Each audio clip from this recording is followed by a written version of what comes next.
Real challenge ये है कि हम अपना खौफ खत्म करें। इस वक्त बड़ा जो बात हो रही है, मेरी आपके क्वेश्चन पे कोई इतराज नहीं है, लेकिन आपका ये क्वेश्चन शो कर रहा है कि हम खौफजदा हैं। तो ICAP चाहता ही है कि बच्चे हो जाए खौफजदा, और जब हो जाएंगे बच्चे खौफजदा तो आता भी गायब हो जाता है। तो हमारा काम सिर्फ ये है कि हम अपनी पूरी एफर्ट करें और रब के ऊपर बाकी बात छोड़ दें। इसके अलावा हम कर ही कुछ नहीं सकते। तो इस वक्त ये कोई सवाल नहीं, अगर खुदा ना खासा को बीच में एक आध फिगर गलत हो जाए तो इस चीज की कभी टेंशन ना लीजिएगा। ये मैथमेटिक्स की तरह मार्क्स होते हैं, स्टेप्स के नंबर होते हैं। कोई एक फिगर गलत हो जाए तो अगला प्लीज साथ साथ अगर चल रहा होता तो मैं AFC में होता, आप हो सकता है CA कर चुके होते।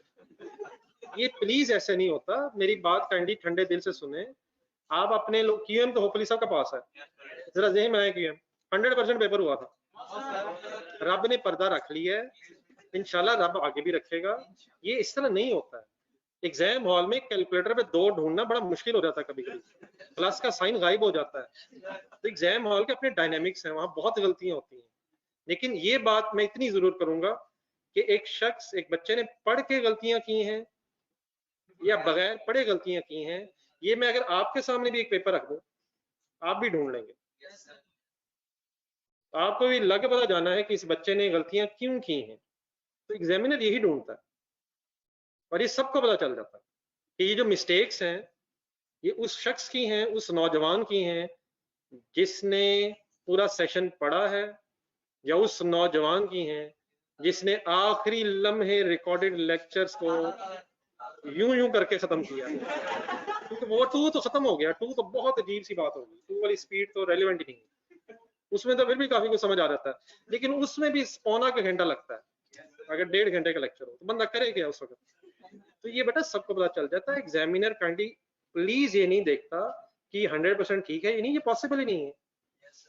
ये पॉसिबल ही नहीं है एग्जाम में कोई सवाल 100% हो जाए, लेकिन ये हो भी जाता है कभी कभी। 1-2 सवाल हो जाते हैं, ऐसी बात नहीं। जिनकी तैयारी है उनका 1-2 सवाल हो जाते हैं, और बाकी जब आप कर रहे होते हैं कुछ तो सबको पता चल रहा होता है कि आपने पढ़ के कुछ किया है ये, या मेरी तरह अपनी तरफ से डेफिनेशंस बनाई जा रही हैं।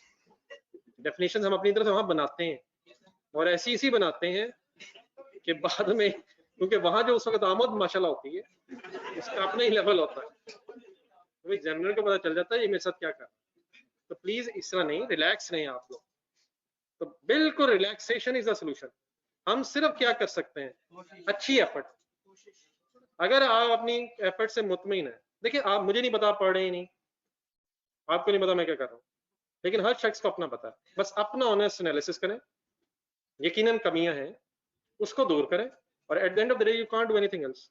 बाकी मेरी सजेशंस हैं, रोज पढ़ें, कम से कम 1 घंटा दें, ये मेरी सजेशन है। बाकी हो सकता है 2-2 घंटे पढ़ते हो, तो वो डेफिनेटली हर बंदा अपने आप को वैल्यूएट कर रहा होगा, लेकिन कम से कम ये खौफ जेहन से निकालें, क्योंकि अगर हम खौफ से पेपर करेंगे तो उसका कुछ भी नहीं होना।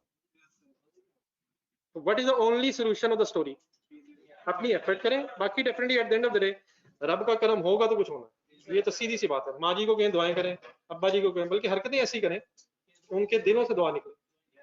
हम कहते हैं माँ जी प्लीज दुआ करें, माँ जी भी अब मुस्कुराती हैं। ICAP को दुआएं देती होंगी माँ जी, देखिए याद आ गई ना साड़ी। ICAP को काफी क्रेडिट जाता है। तो ठीक है, बाकी सब बातें अपनी जगह, लेकिन हम जो कर सकते हैं वो पूरी एफर्ट इंशाल्लाह करेंगे। डन हो गया सर। तो बेटा प्लीज, मैंने खुदा न खासा भी आप लोगों को ये